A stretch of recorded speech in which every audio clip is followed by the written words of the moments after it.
I got to see him conquer all these obstacles just to one day get pulled into the principal's office and to be told that my brother had passed in the middle of the night due to heart failure.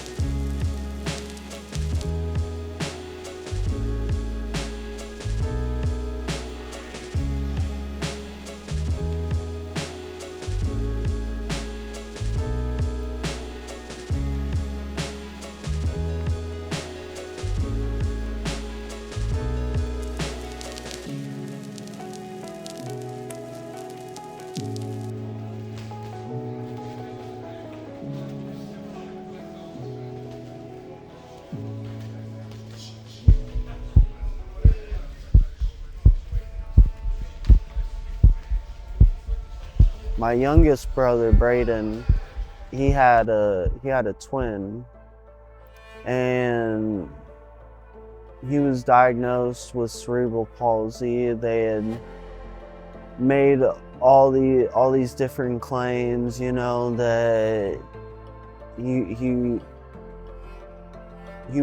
would struggle to crawl, let alone walk. He probably never talk.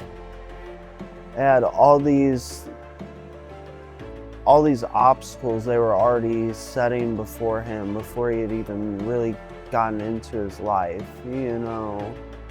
And even though he had only lived 3 years, he spent the first 6 months of his life in the hospital. And for the longest, we were just wanting him to be able to come home, you know. And we finally got him home. And like I said, from the jump, from crawling to walking to running, I got to see him fight himself. You know, cerebral palsy, it has to do with their nervous system and how their brain talks with their body. So he felt and he knew that he should be able to do these things, but would get frustrated with himself because he couldn't do these things.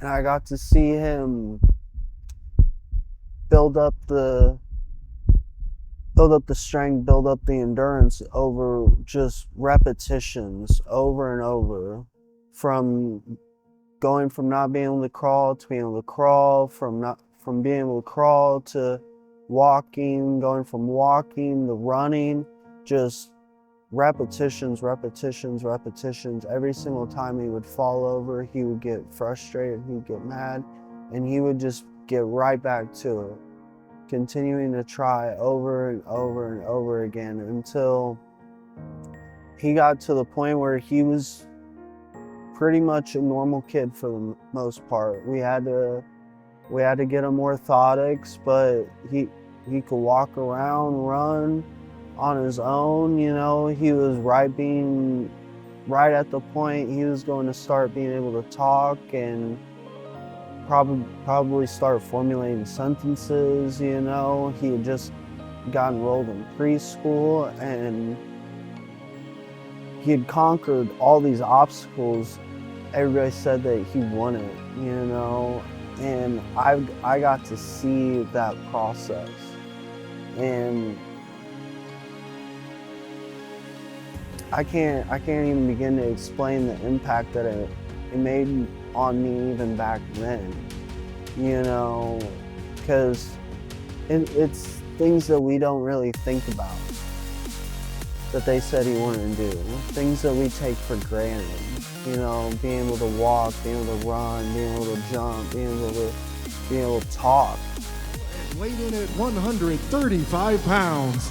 He trains at the Peoria Athletic Club and is sponsored by On The Go Auto Body and Logan Family Graphics. Joining us from Champaign, Illinois, Chad Hinton.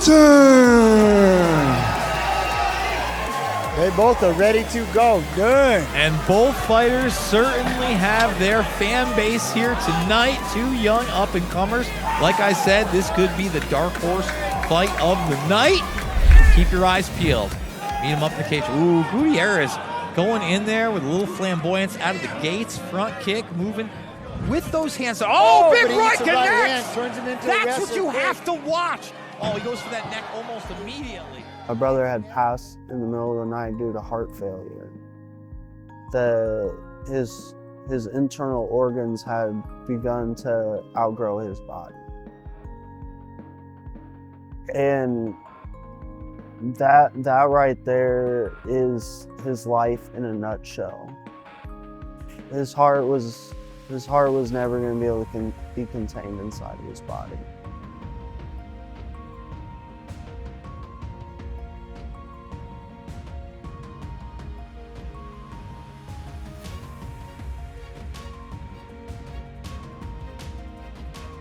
That's something that I've carried with me since, is to try to be more like him, to be more like Blaine, to learn what exactly is an able body capable of.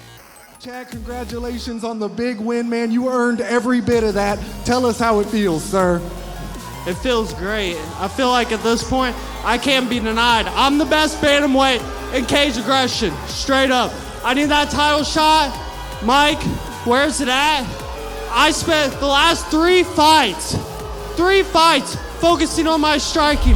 Come right back into MMA. I'm right up against a grappler, straight up grappling fight. Barely got to use my stand up, what I've been working on, and that shows the team that's behind me and what I'm capable of. What would he have been able to be capable of if he had the same body that I had? You know, that at times I take for granted.